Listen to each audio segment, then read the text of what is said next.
إخواني وأخواتي، يحز في نفسي أنني لم أكن في ربوع هذا البلد لأودع وأرثي الملك الراحل، وأرحب وأجدد البيعة شخصيا لملكنا الجديد.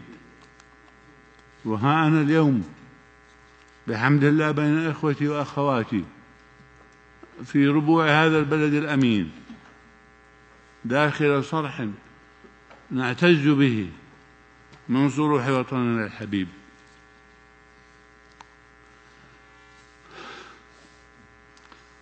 لقد كان الملك عبد الله رحمه الله ملكا عادلا، أحب شعبه ورعاه، فبهذا له شعبه الحب والولاء.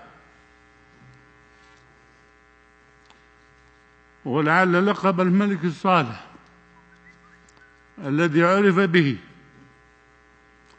هو أكبر دليل على ما قام به من إنجازات حققت للمواطن الأمن والاستقرار والازدهار. فوداعا أيها الملك الغالي، وسنذكرك دوما نحن والتاريخ والأجيال القادمة بالخير والحب والأسر.